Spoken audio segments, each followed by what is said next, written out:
What's up, guys? How we doing today? Hope y'all are doing fantastic. Today we're going to talk about JP Morgan, JP Morgan's Jamie Dimon, however you pronounce that, calls on U.S. to stockpile bullets and rare earth instead of Bitcoin. See, he doesn't believe in, well, I'm not saying he doesn't believe in Bitcoin, but he believes that something else should go on. But anyway, that's what we're going to talk about today. Stay tuned. This is going to be fun.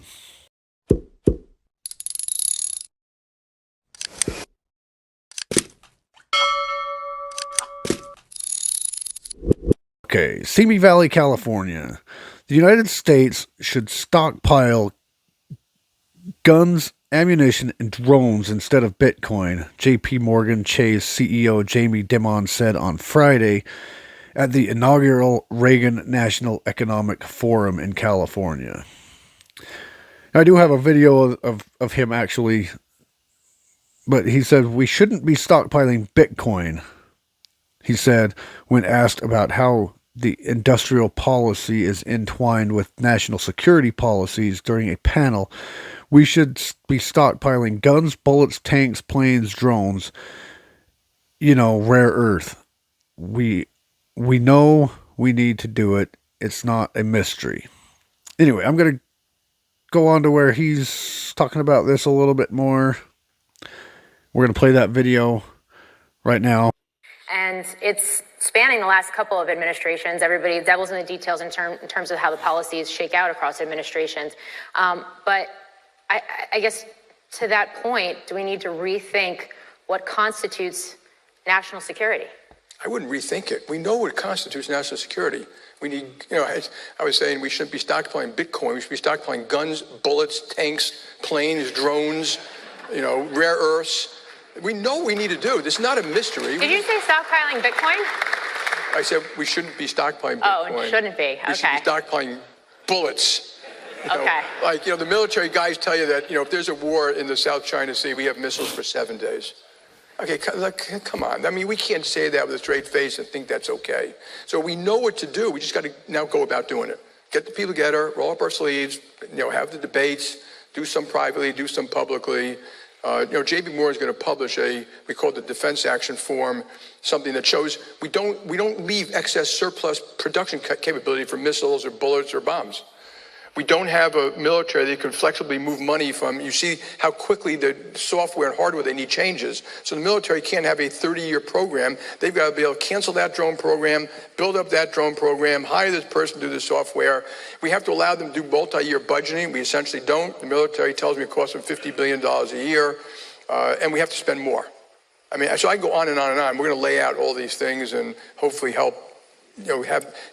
Just get going there. I think they know, but I think all of us in this room know about this. It's just now we have to do it. Okay, Bitcoin is a decentralized digital currency that operates outside of banking or government authority. President Donald Trump signed an executive order in March establishing a Bitcoin reserve, which he described as a virtual Fort Knox for digital gold. Oh, and this is a Fox News article, by the way. And right there, they're kind of talking about, well, Trump's been wanting to establish a Bitcoin reserve. Which I get it, but I also get what he's saying. We don't need to be worrying about Bitcoin right now. We need to be worrying about security, defense, military. Like he said, if a war started, we'd have missiles to last us 7 days. It's not very good, and we got a lot of missiles, so just put it to you like that. But I agree. And it says again, we should be stockpiling bullets. Like, the military guys tell you that, if there's a war in the South China Sea, we have missiles for 7 days. Okay, come on. I mean, we can't say that we have straight face. We can't say that with a straight face. You already heard him say this, but so we know what to do. We just got to now go about doing it. Get the people together, roll up our sleeves, have the debates. So yeah, I agree with that. And as preppers, we should be stockpiling guns and ammunition as well. I mean, obviously, we can't stockpile drones. We can get drones, but not that kind of drones. But we should, and tanks and missiles, and we can't. We personally can't do that at a citizen level. But we can be stockpiling guns and ammo, like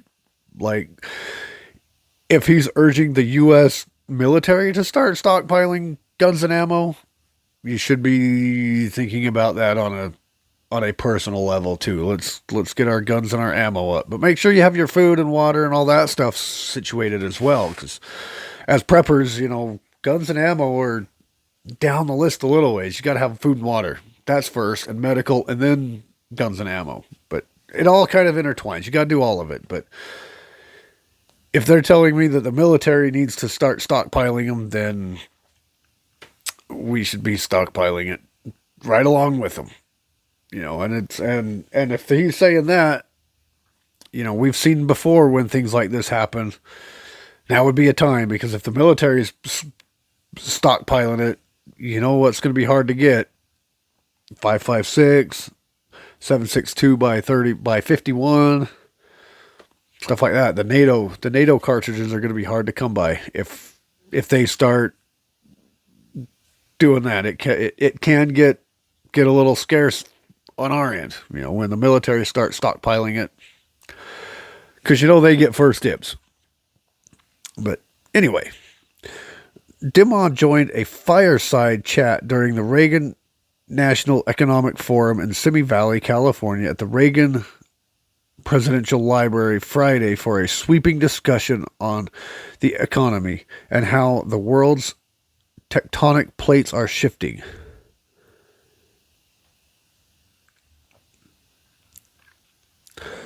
In geopolitical, okay, let's go back again. Let's go back a little.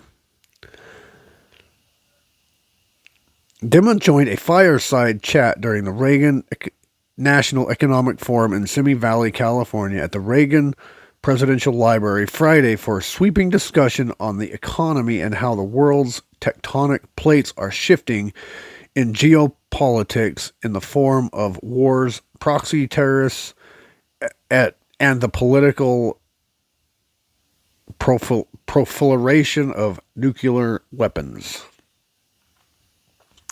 Dimon underscored during his address that he does not view China as America's top adversary, instead pointing his attention to the enemy within that could lead to the U.S. status as the world leader creator.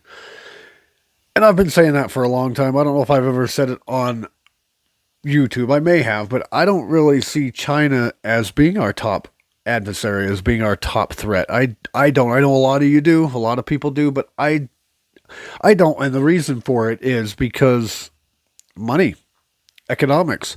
We're their biggest exporter, or not exporter, but we're their biggest consumer. We provide them with so much of their economy. If they go to war with us, we quit buying stuff from China, they basically have no economy anymore, because we buy so much stuff from China. And it would kill their economy if they went to war with us, if they tried taking us out. That's why I think they are an adversary, and I think if a world war were to happen, I think China would be against us. But I don't see them as being our biggest threat, and that's why. I mean, leave in the comments if you think differently, but a lot of people say they're our biggest threat, they're our biggest threat. I personally beg to differ on that, and that's the reason, is because it's all about money. It's all about resources. And if we're their biggest consumer of their resources, their economy's going to fail big time. We keep their economy going. So I kind of agree that, and it is the enemy within. That's our biggest threat. I agree with that totally. And again, I've been saying that forever, because all China would have to do, if they really want to take us out, all they would have to do is drop our grid. We would just die off ourselves. We would kill each other off because we're so divided. They would create a civil war by And we would just take ourselves out, and they'd just sit back and watch. Ha! Look at those stupid U.S. guys. Look at those stupid Americans just killing themselves. So I mean, it's within. It's the red versus the blue, or the left versus the right, or the Dems versus the Republican. It's that, or that's where our enemy is, because there's so much hate in this country and so much diversity, and so, not that diversity is a bad thing, but so much hate. And most of the hate, whether you agree or not, if you're on the left, most of it comes from the left. Most of the hate comes from the left, and you can deny it all you want. Most of the racism comes from the left. Most of the hate comes from the left. I don't care. You call me whatever you want. I don't care, but that's facts. But again, my opinion is China's not our biggest threat. I'm not as worried about China, Dimon said. China is a potential adversary. We're doing a lot of things well. They're doing a lot of things well. They have a lot of problems. But what I really worry about is us. Can we get our own act together, our own values, our own capability, our own management? It's within. And it's been going on for years and years and years. So you can't blame this all on Trump, because this has been happening forever. Okay, every president in history says me is corrupt and in it for themselves, and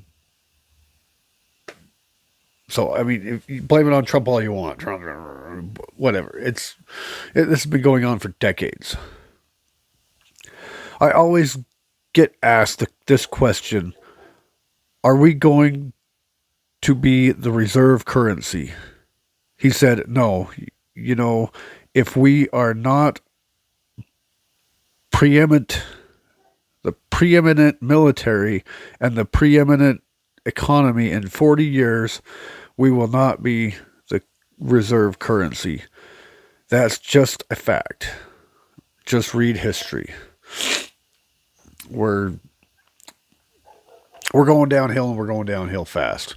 They're starting to let mentally unstable people in the military, and mentally unstable meaning people that, gender. These gender euphoria people, these trans people, they're not in there to fight. They're in there to make a statement. Our military is not about making a statement. You want to make a statement, make a statement. I'm not against whatever. If you want to be trans, you want to be gay, you want to whatever, cool. Go be you. But the military is no place for that. The military is for heartless, no feelings. You've got to go out there, and you might have to kill people. You might have to go to war and see your friend, see your best friend die, take a bullet. You might have to put a bullet in somebody. That's not a place for making statements. That is not a place for, let's just go talk about it. No, that's not a place for that. If you want to do that, cool, whatever. Make a statement somewhere else. You don't need to make it in the military. The military is for fighting, for protecting, for military stuff. Not for making a statement just because you want to be noticed, just because you want to be whatever it is you want to be. I don't even know why but you want to make a statement, and that's all. Okay, back to the article. He referred to the U.S. government as a leviathan, that it's too weak to carry out policies, while simultaneously imposing things on the American public that they're getting sick of. Dimon argued that instead the U.S. needs to celebrate its long-held values. Celebrate our virtues: freedom of speech, freedom of religion, freedom of enterprise, equal opportunity, family, God, country. He said, you can acknowledge the flaws that we have which are extraordinary, that we did the black population for years. Don't denigrate the great things of this country because those few different things. Yeah, they're taking just little things that happened clear back in the past, and they're bringing it back today. And this is a great country, and it was a great country, but it's going downhill fast. That's why the hat, "Make America Great Again," because it's not so great as it used to be. It's not as great as it used to be. Sorry about that. It's allergy season. We don't talk that much to each other. Deal with our policies. This is the enemy within. He continued, "We've got to fix our permitting, our regulations, our immigration, our taxation, which I think they're on their way. We have to fix our inner city schools, our healthcare system. They're on the way," he says. He says, "We don't talk that much to each other. Deal with our policies. This is the enemy within." He continued, "We've got to fix our permitting, our regulations, our immigration, our taxation, which I think are on the way." All that's on the way. This article doesn't have proper commas, and that's why I'm getting kind of confused. Whoever wrote this article needs to go back to grammar school. That's why I'm kind of struggling through. I'm like, who the heck? What this isn't reading right. "We have to fix our inner city schools, our healthcare system." And I believe that is the article. So yeah, we've got better things to worry about right now than Bitcoin and stuff like that. Bitcoin is good to have, but the enemy is within.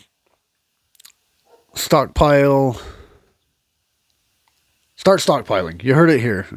He's not a government official, but he's the CEO of a major bank, and he's even telling you, invest in guns and ammo. Or he's keep going. Keep that foot on the accelerator.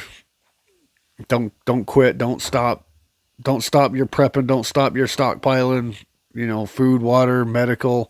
They've been stockpiling medical stuff for a long time. I've been trying to get a hold of some medical supplies, and